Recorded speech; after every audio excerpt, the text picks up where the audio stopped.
Welcome to the RoundTripper, a show for baseball buffs, a show for travel junkies, and an experience that encourages each to explore the beauty of the other. I'm Ed Pearsall, your friendly neighborhood baseball fan who wasn't a threat to crack any opening day lineups.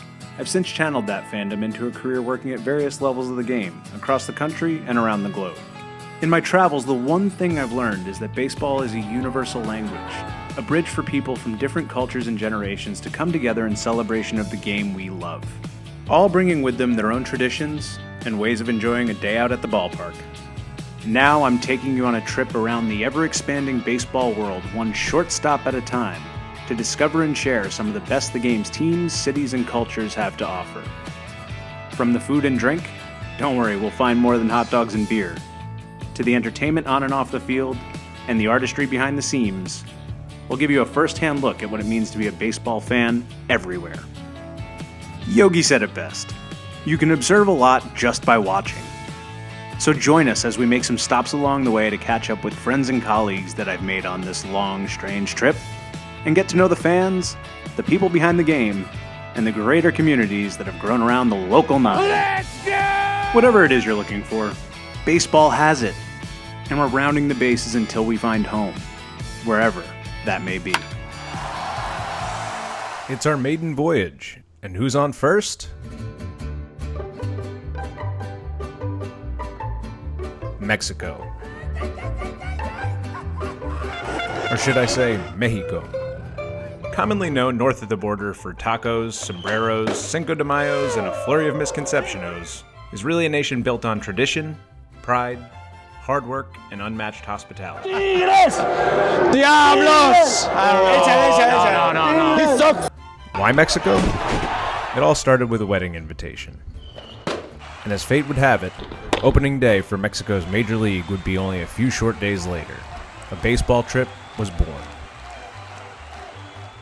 A culture of unparalleled artistic approach, rich in entertainment and beauty in all forms, Mexico also has a long, proud baseball history that's deeply ingrained within the nation's identity. But how do all of these elements come together on the diamond? Oaxaca, the poorest and second southernmost state in Mexico, the land of seven moles, boasts a vibrant art scene and rich culinary heritage inspired by their deep-rooted indigenous culture. You'd be hard-pressed to find a place with more colorful festivals and celebrations. On a non-baseball trip to Mexico City last year, I discovered the Museo Diablos Rojos at Estadio Alfredo Harpelú. Here I found the works of the legendary Oaxacan plastics artist Amador Montes. We caught up with Amador, who was kind enough to invite us to his studio, the aptly named La Pajarera, to learn more about his connection to baseball, love for Oaxaca, and what he believes the relationship between art and sports can do for a community and its people. ¿Cómo estás? Bien. Thank you so much. Work. The newest, the latest. Yes, and in the process. Wow. Oaxaca's rich with culture, rico en cultura, Yes. but pobre en... Sí, en economía. Sí. What separates it from other art cultures? Yo creo que Oaxaca es un estado muy rico en la expresión, ¿no? Sí. En la defensa de Oaxaca. Oaxaca es el estado más pobre de todo México. Mm-hmm. Entonces, regularmente nos acompañamos de la revolución, de la idea de no dejarnos, de la idea de estar siempre creando como para subsistir. Aún así tenemos una riqueza en todas las áreas, en la comida, en la forma, en los lenguajes maternos, en la forma de vestir, en la arquitectura. Entonces sí somos un estado, para mi gusto, exageradamente creativo, porque la misma necesidad nos ha llevado a hacerlo así. Wealth in expression and local ingredients. Agave? Like its art scene, Oaxacan cuisine is a reflection of its mother region. Bueno, la verdad es que los moles de Oaxaca son muy ricos, sí. y son tienen que ver muchísimo con nuestra raíz y con el arte, y como que nuestra comida es parte de nuestro gran bagaje y de nuestra gran cultura que tenemos. Y hoy por hoy todos los oaxaqueños comemos lo que comían nuestros abuelos. Entonces eso es para mí bastante interesante. Painting way more than corners in a career that spanned over 25 years, Amador has established himself as a multi-talented master of his craft in the city that raised him, a community that he aspires to spotlight through his work. Yo creo que la gente es muy importante, la gente que nace en Oaxaca y la gente oaxaqueña tendemos siempre a dar, tendemos siempre a invitar a la gente a la casa, a hacer de nuestra casa la casa de los demás, ¿no? Entonces, conocemos un poquito a la gente y ya lo quieres invitar a comer, a tu casa, a ser parte de. Eso creo que es un valor muy importante que lo sigo observando y lo cual me da mucho orgullo, pues, ¿no? Creo que la esencia del oaxaqueño es eso, es esta gran capacidad que tenemos para dar, para invitar a la casa, para quitarnos de nosotros nuestra comida para dársela a alguien que acabamos de conocer, pues, ¿no? Entonces eso creo que es bastante grandioso para mí.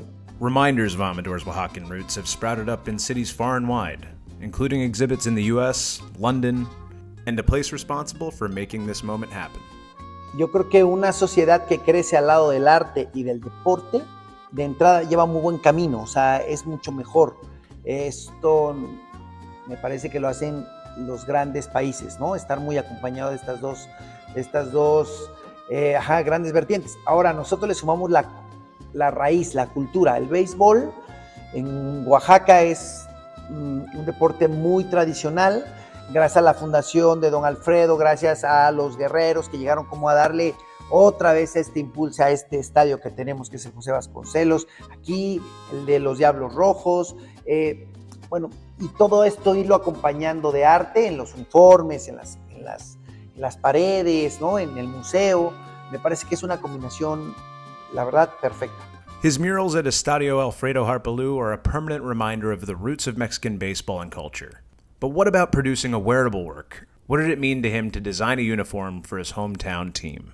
What do you feel seeing your work worn across your home team's chest? Bueno, yo creo que ahora el arte, sobre todo el arte plástico, debe de permear en muchísimas más áreas, ¿no? A mí cuando me invitaron a hacer esta playera, la verdad es que me dio mucha alegría, porque de repente ver a tanta gente que igual no sabe tanto de arte, pero sí sabe de béisbol. Y a veces es al revés, saben mucho de béisbol, sabemos mucho de arte, pero no de béisbol. Entonces, como combinar esta idea y luego estar en el estadio todos con mi playera, eso la verdad es que me sentí muy orgulloso, me gustó mucho y otra vez creo que es una fórmula fantástica, pues, ¿no? The arrival of the Guerreros in Oaxaca signified a time of change in the city, something Amador believes has had more than a fiscal impact on the community. No, sí es trascendental, o sea, de alguna forma la comunidad tenía una gran diversión, que era el deporte, y más allá del juego, es todo lo que el deporte desarrolla en una sociedad. Entonces, es como permear y cambiar toda una sociedad. No nada más es el juego, es todo lo que se involucra a partir de una llegada de un equipo de béisbol a una ciudad o a una comunidad. Entonces, para mí eso es lo más importante del deporte. Cómo puede permear y cómo puede hacer que toda una sociedad cambie por completo. Por eso es interesantísimo que México tenga deporte y tenga arte, que son dos de las cosas que te puede cambiar tu forma de pensar y tu forma de ser. Purchased by an investment group led by Alfredo Harpelú and moved from Jalisco to Helú's home state of Oaxaca in 1996, the team's inception came at a time of renewed investment in the city, as Helú and friend, artist, and philanthropist Francisco Toledo began donating much of their amassed fortunes to educational, athletic, and cultural institutions around Oaxaca, many free to visit and utilize. Helú further invested into his lifelong passion, establishing the Academia de Baseball on the outskirts of Oaxaca City in 2011. It's been a game changer for Mexican baseball development, and an eye-opener for Major League Baseball organizations, including Helú's San Diego Padres. Oh yeah, he owns part of them too.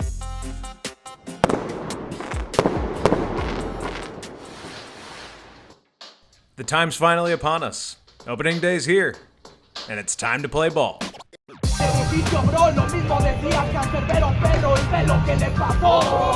We took a beautiful walk through Oaxaca City to Estadio Eduardo Vasconcelos. As others in their game day wear joined to the pedestrian parade, the excitement built for what was to come. The Guerreros de Oaxaca are taking on El Águila de Veracruz, Mexican baseball's longest-running team and charter member of the LMB.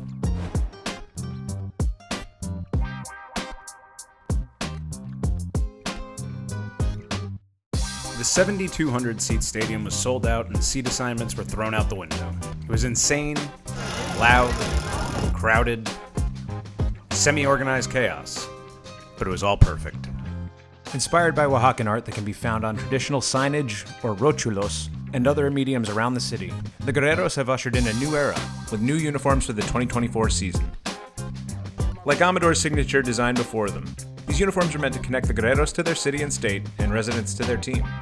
Alternate jerseys are nothing new to the sport, but as Amador mentioned, art and sports, especially in Mexico, are meeting at a cultural intersection like never before, helping each find previously untapped markets. The excitement was something to behold, and the opening night theatrics certainly didn't disappoint.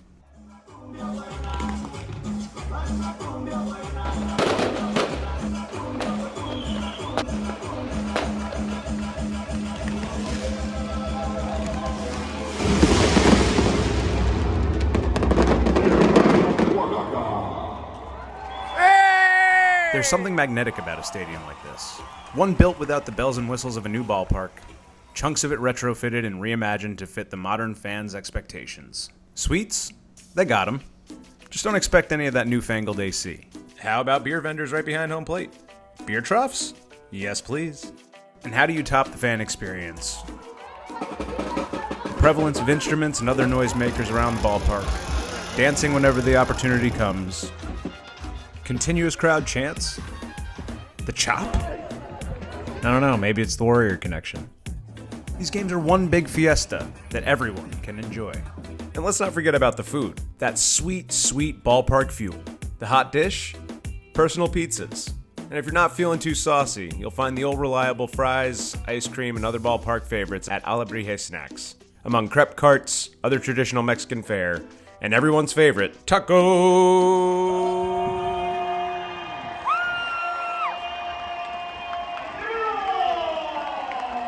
The Guerreros fought their way to a 4-3 victory in their season-opening battle at the War Temple, celebrated with fireworks and a lively post-game crowd, beers still in hand, reveling in what can still be an undefeated season. Like Bull Durham's mythical Crash Davis, I've always argued that baseball is a religious experience. Don't believe me? What's more church than stained glass? A heavenly evening to round out our time in Oaxaca before flying up to hell.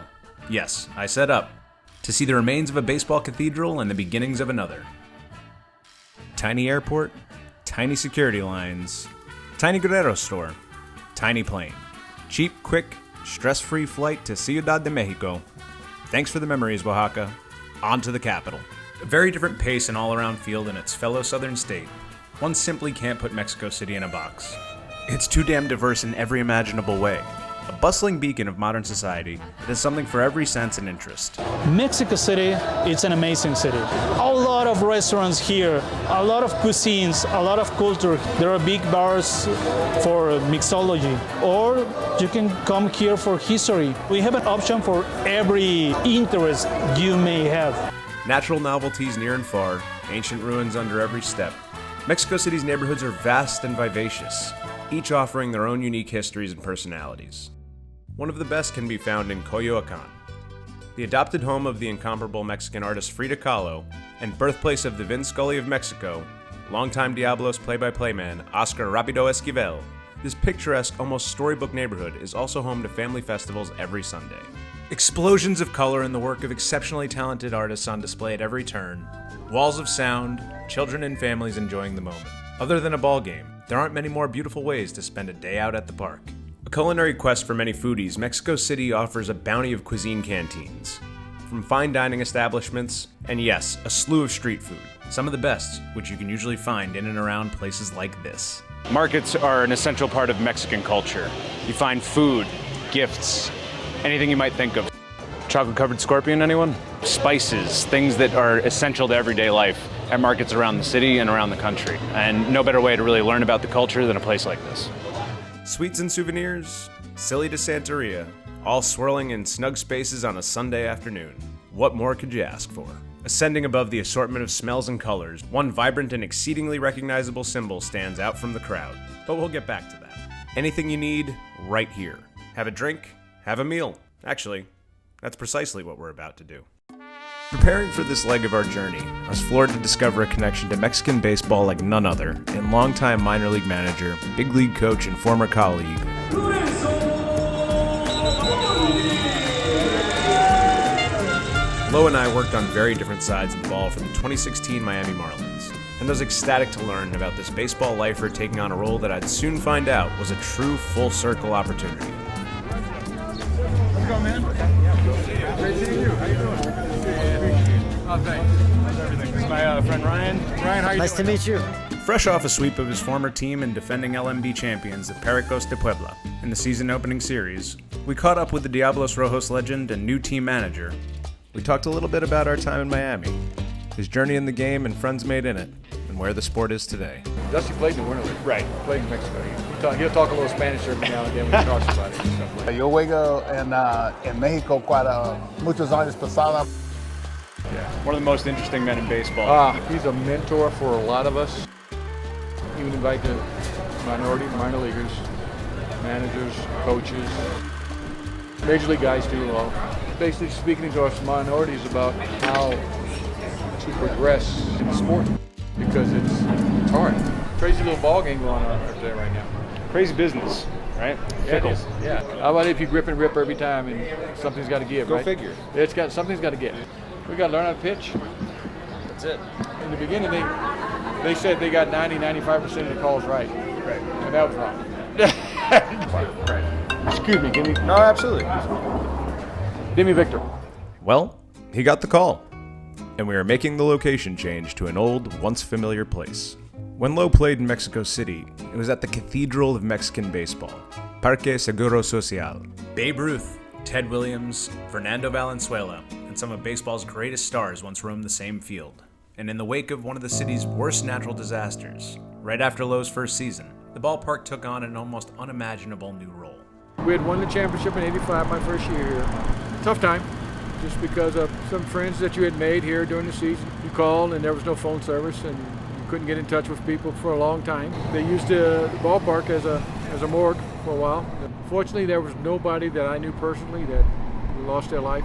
Home of 10 title-winning Diablos teams and 3 Tigres League crowns, and a symbol of the city's strength, resolve, and clear championship pedigree, Parque Seguro Social wasn't just integral to Mexican baseball history, but indelible to the nation's. Returning to these hallowed grounds for the first time nearly 40 years after last taking the field in the Mexican capital, Lowe stood where he, as part of the fearsome Doble B power combo with fellow Diablos legend Nelson Barrera, hit 40 home runs in a season and was thrice crowned champion of the Summer League. I'm just kind of amazed. The history of it is going to be left to the historians, people like you, and trying to keep it alive. A special time here, 4 years of great baseball and great friends and 3 championships. Never going to forget it.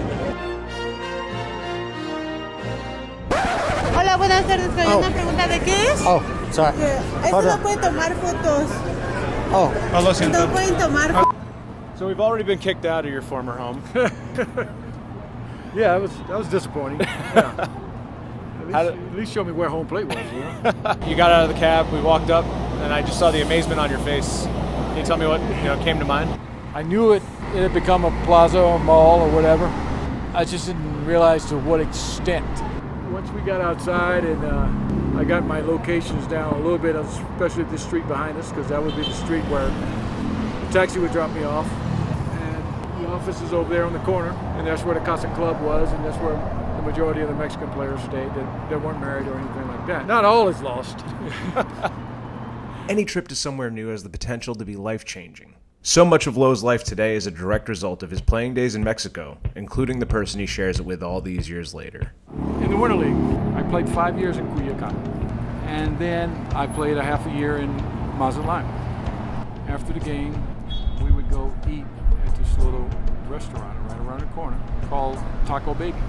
Sitting down there eating every night, and I see this young lady. She's running around, serving tacos and bringing us beers. Sitting there with Tony Longmire, Steve Carter. I said, I'm gonna marry this woman. First sight? Pretty much. And so I'd asked her out a couple times. No go. My wife didn't know anything about baseball. Didn't care. Didn't care. So I finally get her to come to a game. I think she showed up in the 7th inning and left in the 8th. I don't even know if she saw an at-bat. So I met Lupita in Mazatlan. My friends in Culiacan, they weren't too happy about that. They were like, hey, you played here for 5 years, and you didn't marry anybody here, and now you go to Mazatlan for a half a season. Where's your allegiance? Have you none? Yeah. But 33 years later, we're still going. That time in Mazatlan wasn't just enough to change the course of Lowe's life, but it also reunited him with a familiar face from his first go-around here in Mexico City, one of his many great mentors, and a Mexico City baseball legend. The half a season that I played in Mazatlan, Cananea was the manager. He was the reason that I was brought in halfway during the year, and I played for Cananea here for the 4 years. In the Winter League, I played for Joaquin Estrada. In the Winter League, Joaquin has 856 wins. He's number one. I have 756. I'm ahead of Cananea that had like 606 or something like that. So sandwiched in between. I'm sandwiched in between both my great managers, which were completely different people. Right. Cananea, tough, forceful, cocky, arrogant, but a winner. Right.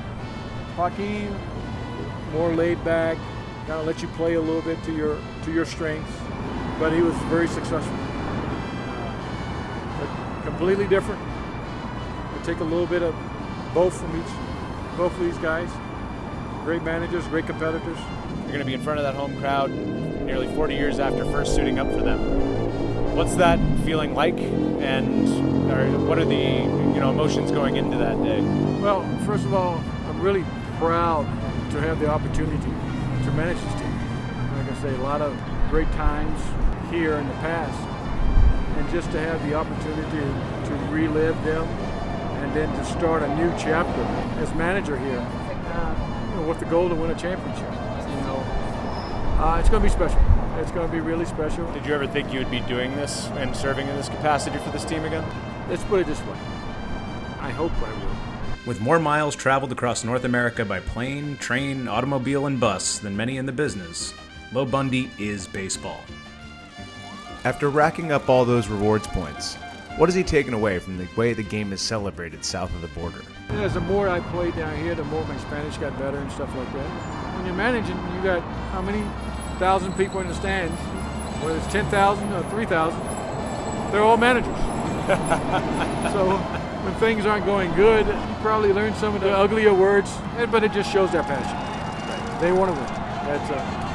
It's a win-win-win league, and I appreciate that because I want to win too. Absolutely. Believe me, I want to win too. That's what it's all about. I just don't think sometimes they don't realize it's hard to win. It's not as easy as they think it is. High expectations, right? Oh yeah, always. That's awesome. Especially Mexico City, to be honest.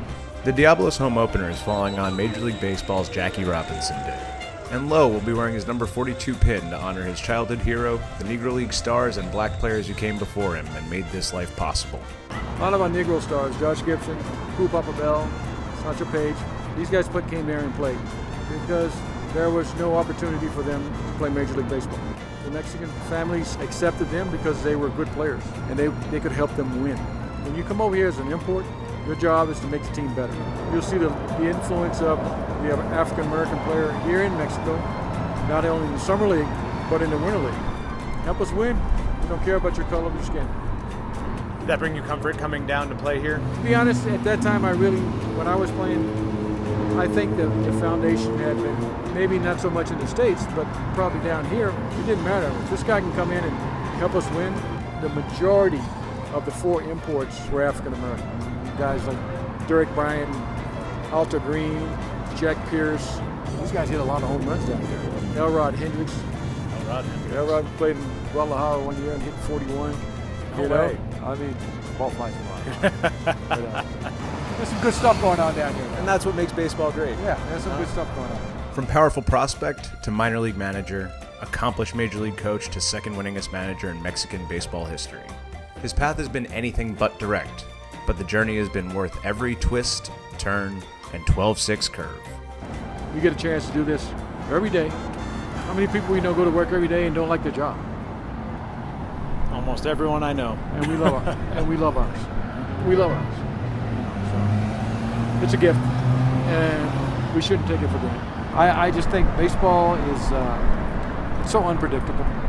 I mean, you think about Cal Ripken playing all those years for the Orioles. You don't see baseball players too often stay with the same team for their entire career. I've worn a lot of different hats, and I've had a lot of different stops. If this is my last stop in Mexico City, I'm fine with it. I really am. I got nothing but fond memories right now, and hopefully we make some more memories. If we make the memories that we want, quite sure we'll have another shot or two at it. Ring 17 on the way. 17, let's do this. After a long day spent in the Mexican sun, nothing sounds better than a cold cerveza at a true local classic, the Cheesecake Factory. From low on the field to high on the ropes, we're headed to find out more about one of Mexico's national pastimes and Mexico City's greatest cultural experiences. Translated literally as free fight, it's a unique form of wrestling developed in Mexico in the early 20th century. In fact, there are few symbols more directly associated with the country than the lucha mask. When baseball teams make appearances at Mexican sports arenas, you'll often see the players gifted one of these masks, like the one made famous for a lot of millennial Americans by the great Rey Mysterio. Alexis Sanchez is an award-winning journalist whose lifelong love for the art and history of Lucha Libre inspired him to create the Lucha Experience Mexico, a side hustle that he's working to grow into a full-time, multifaceted enterprise. Acrobatics, anti-heroes, and aerial assaults abound in the shadow of the sport's own cathedral, where Alexis awaited to teach me about Lucha's influence on the nation and its place in popular culture. It's like stimulation overload. It's hard to really absorb it all. Yeah, first time you come to Lucha Libre venue, you want to arrive at least 1 hour before so you can walk through the market, see all the things, maybe grab a beer here and then dive into the magic of a Lucha Libre event. Nobody cared who I was until I put on the mask. I always start my experiences with this story. Maybe the most important characteristic in Mexican Lucha Libre is the singer on the mask. But what's the meaning on wearing a mask? So in the Mexican Lucha Libre culture, when you see a masked wrestler, you don't know his name, his age, where he is from. All the identity and the person behind the mask remains anonymous all his career. Right. It's until they get to a special event that we in Mexico call a bet match or lucha de apuestas, a bet like gambling, where the most important thing a wrestler can bet, well, it's the mask. Right. So if that person loses that match, that bet match on the mask, now he needs to take it out and reveal his face and say his name, his age, where he is from, and since that moment, he's not allowed to wear it again. So once you lose it forever. But why is the lucha mask so important? This thing comes from our original civilizations, from the Aztecs, from the Mayans. Really? Yeah. In every book of history, you will find about 2 mythical characters, like the Eagle Knight, that comes from the Aztecs, the Jaguar Men, that comes from the Mayans. Our original civilizations used to use this sort of mask and some skins to go on war. So this thing about wearing a mask and wearing a costume to go on a fight on Lucha Libre is the meaning that luchadores gave to the fact of wearing this. So it's extremely important to the culture, the history. Exactly, and that's why it's so important on every bet match to keep your mask and win that match and keep your anonymity. It's not just a narrative around Lucha Libre. It's life itself, it's culture, it's tradition, it's our original civilizations. How has this accessory of brutish ballet permeated the entire culture? The way that Lucha Libre became really, really popular among the people was through this generation of cinema of Lucha Libre.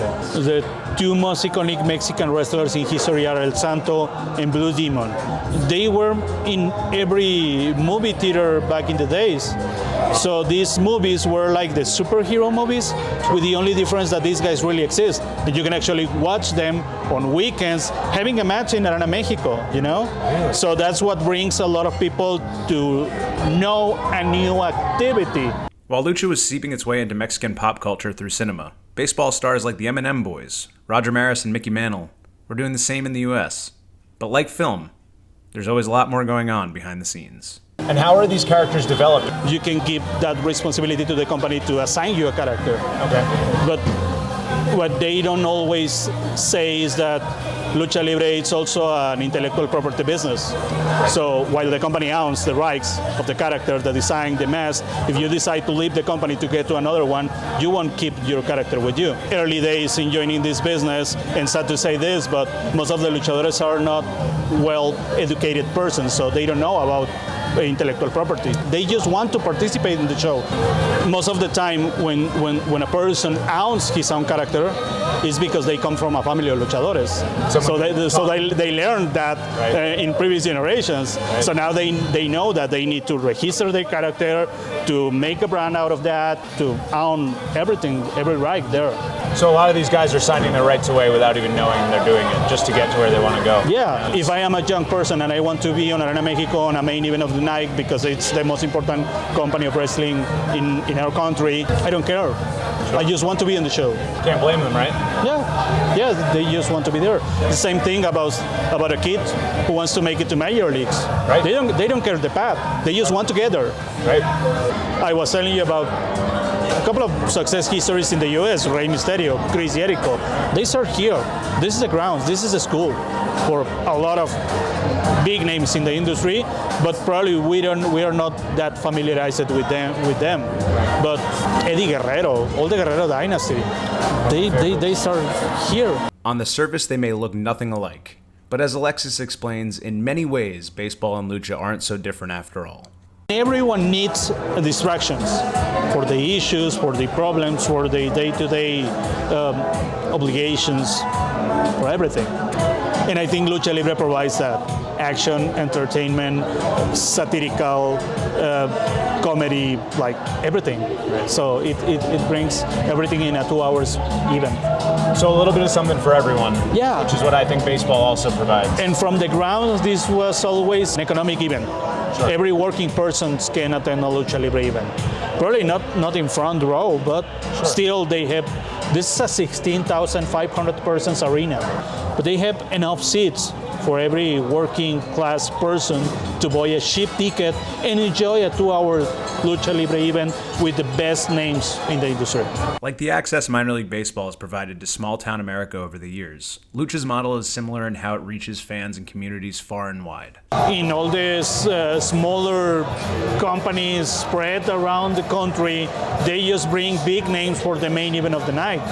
But the rest of the card are local wrestlers. Having the ability to attend these events and get to know these wrestlers gives you like this connection compared to other sportive events that are expensive in ticketing, expensive in participating in them, like buying all the gear, like they take you out of the possibility. Sure. So in these small communities, I think the financial thing is really, really important. So having activities like baseball or Lucha Libre gives the opportunity that everyone can participate on both. And that's the thing that happened to me when I was a kid. My dad took me to some baseball events. I saw Matias Carrillo playing, you know? What I'd find is that we might not be here if it weren't for Lucha's existence. Little did I know just how much Lucha Libre and baseball in Mexico City are intertwined. The guy who's considered the father of Lucha Libre, a guy by the name of Salvador Lutero. His early years was not as a very successful businessman. He got involved in the Mexican Revolutionary Movement. He was part of the army. And when he was in this tax office in Chihuahua, just in the border with El Paso in Texas, well, he crossed to the Texas area all the time. There was no wall. We were not paying for it back in those days. So he saw his very first wrestling match, and he decided to bring wrestling to Mexico. He introduced the Empresa Mexicana de Lucha Libre and started with this wrestling company. Once the EMLL became stable, he started building the project behind what we know today as the Diablos Rojos de Mexico, the most important baseball club in our country. Until a couple of years ago, was the most successful professional sporting club in Mexico, Diablos Rojos de Mexico. Really? Across all sports? Yeah, across all sports. Wow. Now, from building up an empire on Lucha Libre to build a very successful baseball club, he's the man who revolutionized the entertainment. Alexis's lucha love can't be masked, but if his love for his nation and adopted city aren't enough to convince you to see them for yourself, I don't know what will. Mexico City is not just a big city, it's part of a really, really bigger country. Every region of our country is completely different in culture, in gastronomy, in entertainment things or activities to do. So first out, take out that misconception and give it a shot. And when I mean give it a shot, I don't mean go to Cabo or Cancun. That's not Mexico. Exactly. Go to the real Mexico. And I guarantee you that if you decide to come to Mexico City or another communities in our country, your mind will be blown by how do we welcome and treat our guests, and how do we share our passions and the things that we have to offer to everyone. Passion. Maybe the word that sums everything up best. A passion for life that permeates the entire culture, where so much is a labor of love. And passion for baseball. There's a genuine love for the game here. Its history lengthy and convoluted, and over the years its popularity rivaling that of Lucha and their national game of football. We're soccer to us, Yanks. When thinking of international baseball, countries like Japan, Cuba, Dominican Republic, and Venezuela come to mind. But what if I told you that Mexico's professional league has been around longer than all of them? The Liga Mexicana de Baseball, their major summer league, not to be confused with the LMP, the Professional Winter League, was founded 9 years before the more heralded Nippon Professional League began operation in Japan in 1934. The LMB has featured teams like the Cordoba Coffee Growers, Quintana Roo Lobstermen, Guadalajara Mariachis, and many more through its near 100-year history, just celebrating their 99th birthday in summer 2024. The league's winningest franchise, the Yankees of Mexico, if you will, is the Diablos Rojos del Mexico. Established in 1940 as Club Mexico Rojo, or Rojos del Mexico, by Lucha founder Salvador Luderoth and the father of Mexican baseball, Ernesto Carmona, the Diablos earned their moniker in April 1942 after mounting a furious 6-run 9th-inning rally to beat the Industriales de Monterrey, leaving Cuban-born Monterrey pitcher Basilio Brujo Rosell to exclaim, "Those Reds play like the devil." Alright, now that you're caught up, we've got a game to catch.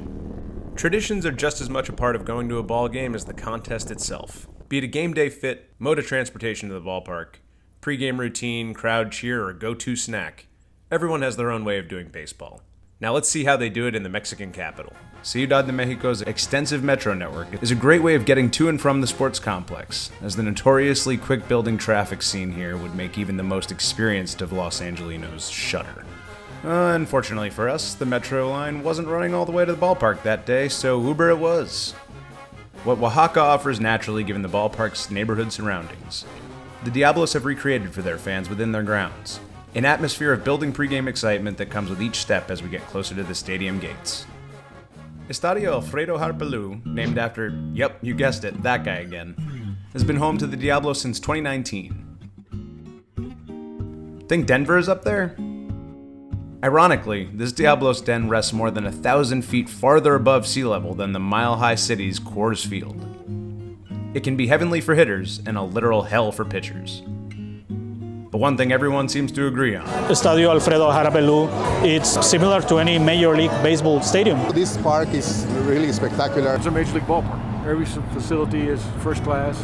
But how are the fans feeling? Any opening day jitters? Altitude sickness? Time to run with the Devils and find out how it's done in Mexico City.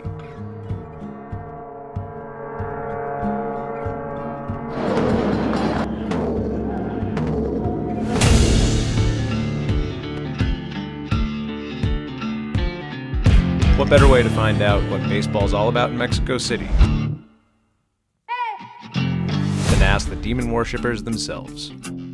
Welcome to hell. First of all, this is the best city in the whole world. You're not biased at all. What's the best feeling ever?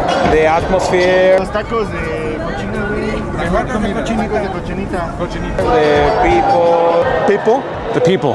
Sí, sí. Tacos de cochinita. Tacos de cochinita. Vivir. The children. It's very...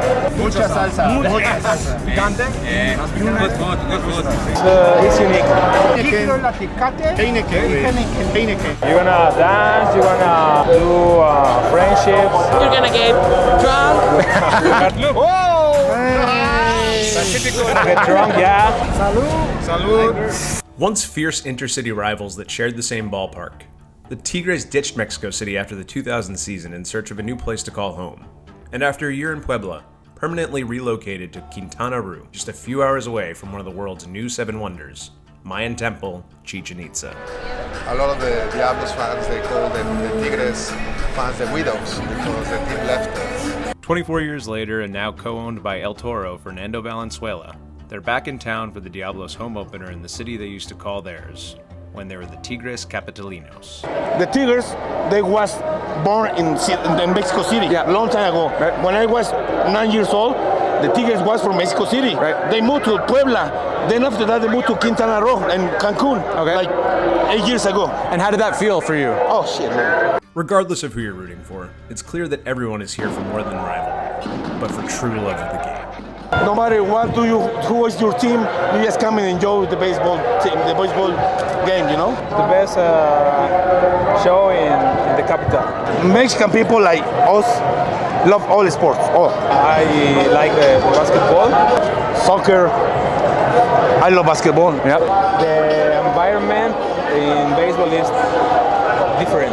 Baseball is the king of the sport. You should come to the best city in the whole world to see the Diablos. Enjoy your motherfucking life. ¡Vamos, Rojos! ¡Vamos, Diablos! ¡Vamos, Diablos! ¡Tigres! Dante wrote about the 9 rings of hell, but we're here for 9 innings on the diamond. We've made it through purgatory, now it's time to hustle in, gasoline suit and all. Like entering the doors of St. Peter's Basilica in Vatican City and rubbing Pete's foot for good luck, Diablos fans have taken to doing the same as they make their way into the ballpark. Upon crossing the threshold to the netherworld, guests are welcomed by Sergio Hernandez's Diablo Receptor, whose cleats receive the old St. Pete treatment, hoping for a different kind of blessing. Once through the gates, the stadium pulls fans right in with a stunning view of the field from behind home plate and panoramic vistas all around the main concourse. How's this for a stadium, eh? And we quickly ran into a friend. Before first pitch, we had one more expert to help us acclimate to our toasty new surroundings. An international sports writer covering Mexican baseball for the Associated Press, Carlos Rodriguez got his start in sports journalism more than 25 years ago while covering the NFL and NBA for a local paper, before taking over the Diablos and Tigres beat. It was then he developed his love for baseball, and for the wrong team. We caught up with Carlos at the stadium to discuss the history of baseball in Mexico, how it's grown in the country since he began covering the sport, and what the future of the LMB looks like. When I started working covering baseball, it was in 1996. So I used to cover the Diablos and the Tigres. Actually, the Tigres used to play in Mexico City as well. Most of the times, there were like 20 media people and maybe 100 fans. In like the past 5 years, there was a new president. His name is Horacio de la Vega. And he used to be an Olympian athlete, and he's a young guy, and he's trying to draw more crowds to the game. He gave away TV rights for the Mexican League, practically for free, because he wants baseball to be watched all over. We wanted to grow the base, and I think he's really achieving it. The president of the Diablos told me that they are averaging 11,000 fans per game. So that's a lot. Compared to 100. So the fans are younger now. It used to be most of the Mexican fans of baseball were over 40, 45, and now most of the fans are 30, 35-year-olds. This kind of stadium with all the attractions, and they make them come because it's like an experience. They want to post in social media. That's the kind of fans that are coming right now, and that's fine. I mean, as long as there are new fans for the sport, I think the Mexican League is doing a great job. So you're saying allowing fans to watch games for free is helping the game grow? What a concept. How about international competition? How has Mexico's third place finish in the 2023 World Baseball Classic driven recent fan interest? The game was getting popular with all the strategic of the league, but the World Baseball Classic last year, it really bumped it a little bit with a lot of casual fans that they never watched it, and then people kind of explain them this is like a World Cup of baseball, and that drew attention. And a lot of media that usually don't pay attention to baseball begin giving airtime to baseball, more newspapers, radio. So a lot of fans, they said, oh, this is a good sport, and we're like Mexicans, we are good at it. So why don't we go and watch more baseball? So I think it helps. It helped a lot with those casual fans that got interested in the game, and I think a lot of them remain. It helped also that soccer in Mexico is going like a slump right now. The team in the last World Cup finished out in the first round for the first time since 1978. So a lot of soccer fans are disappointed with with the national pastime, which is soccer. That drew a lot of fans to the sport because people like to win. I mean, as a country, as a thing of pride, you want to feel like you are good at something. And that third place helped a lot of fans make the switch. The WBC's impact can't be understated, and now LMB fans have the chance to see more international players than ever, as the league has expanded its import player limit for the 2024 season. The Diablos, until this year, they used to rely on local players. They have a farm in Oaxaca, and they used to develop their players here. And a lot of the fans love that because they get to know the players, and they were players that were not really ready for Major League Baseball, not even close. But now, Diablos is the winningest team in Mexico. But they haven't won a title in a long time, so the fans are also growing anxious. The league changed, and they said we cannot compete with 20 foreign players just playing with our farm players. So they invest a lot with a lot of foreign players. But having major leaguers is a good thing, right? I think it's going to be harder for the Mexican players, with all the international players coming to play here, to get an opportunity to play like in the past. A lot of the fans are happy because we're watching a lot of more competitive players. Right. The game is better with better players. That's the thing. I mean, it's an amazing experience for a lot of the guys that haven't seen a major league pitcher here. Absolutely. So that experience for them is worth it. For some of the older guys, they don't like it. On a personal note, I like the thing that they were doing with Mexican players. Because, like I said, you can attach to some players, and you know that guy is going to stay here for at least 3 seasons. And now that if you have really, really good players, there is a chance that they might get called up, and you're going to miss on that player. So you don't get to develop a lot of love for some player that is probably going to be gone. It's like, for example, Trevor. You know he's going to be here for like 5 games. If he extends his contract, maybe 10 games. But he's not going to stay here for the long haul. So as much as you love to watch him play, watch him pitch, you know he's not going to stay here for long. What's your favorite thing about Mexican baseball culture? What's something that really separates the baseball culture here as anywhere else you might have seen it? Well, I think that you should come here to Mexico to watch a baseball game here in this stadium. I think it's one of the more unique experiences that you are ever going to get, especially if you come on a weekend. It will be an awesome experience, very different to what we're used to in the United States. A lot of the baseball players who come here from the Major League, they love the atmosphere because it's very different. It's a Latin vibe, not just with the fans, with the songs. So it's a great experience. Carlos's words were as wise as they were prophetic. Like their Oaxacan counterparts, the Capitalinos were ready to party. But first I want to go back to something Carlos just said. Baseball players who come here from the Major League, they love the atmosphere because it's very different. The LMB has long been a place of opportunity, not only for international players looking to find a way to or back to the big leagues, but for some to simply continue their playing careers. Today you can find big leaguers of more recent vintage playing throughout the league. Robinson Cano, Aristides Aquino, Ramon Flores, and Jose Pirela are all right here in Mexico City, while guys like 2015 world champion Alcides Escobar can be found on the Tigres side. On our way to getting our first beer, we ran into Rachel Luba, agent for one of the Diablos' newest additions, former MLB pitcher and tonight's starter, Trevor Bauer. With Bauer's recent travels coming on the heels of what is now a 2-year ban, I wanted to get her perspective on seeing baseball around the globe. So far, it's been amazing. I've only had about a day to really explore Mexico City. The food is amazing here, but then being here at the games has been incredible. I love the culture, the Mexican baseball. It's different. And what are you looking forward to most on this opening day here than anywhere else you might have experienced it? I'm just excited to see what opening day is like in Mexico. I've seen opening day in MLB, I've seen opening day in NPB, but I haven't seen an LMB opening day. So I'm just excited to see what it's like and the atmosphere. If you were to tell anybody who's traveling to watch baseball, what would be your recommendation to them? My advice is, go do it, get a ticket. It's different than anything in MLB. So just get a ticket somewhere else and experience it because it's very similar to, I think, like football culture in Europe.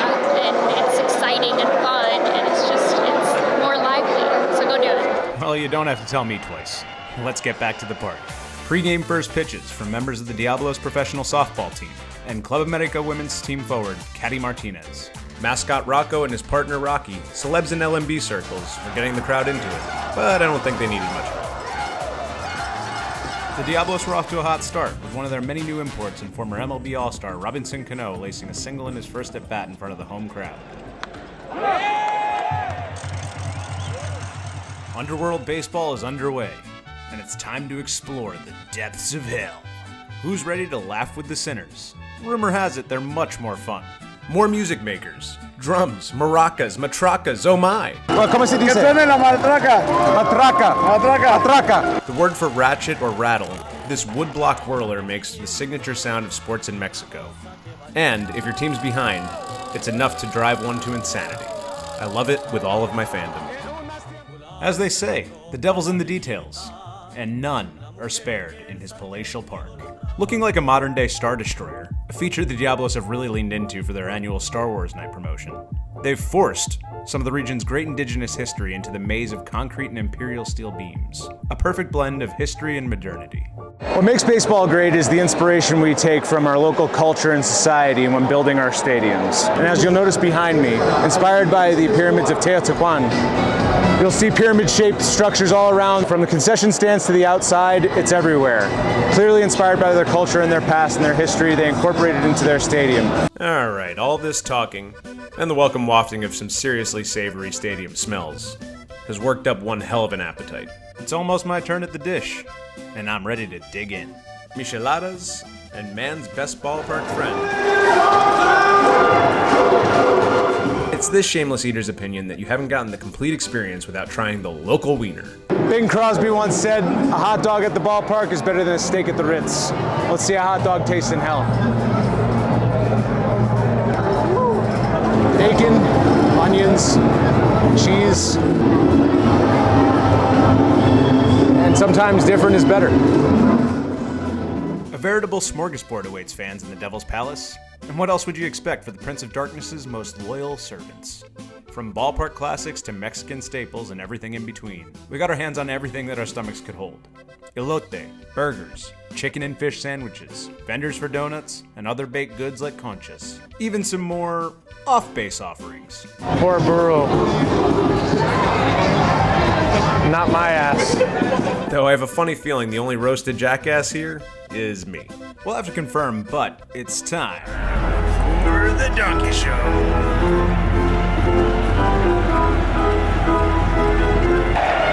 I'm overridden with guilt. As our pregame friends told us, there's only one snack that reigns supreme in the Inferno. One of the most important snacks in Alfredo Harp Stadium is the tacos de cochinita. Legendary treats at Parque Seguro Social, they've since been revived and modernized as Estadio Alfredo Harpelú. These crispy on the outside, tender on the inside bad boys lived up to every bit of their billing. Just another lesson. When the locals tell you what to eat, you don't second guess it. A few much needed stadium level laps to burn, earn, more beer and more bites, and to see more of what the ballpark has to offer.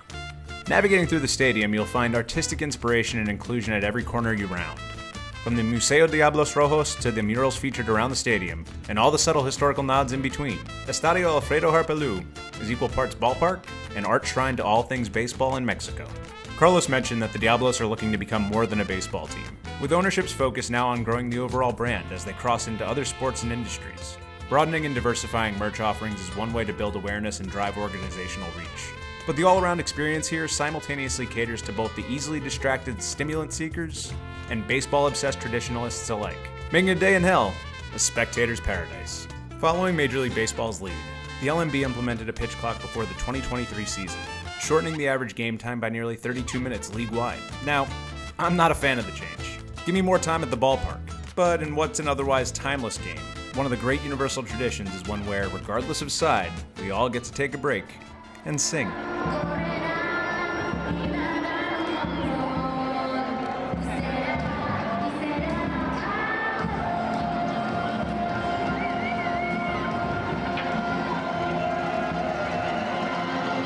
Time to stretch!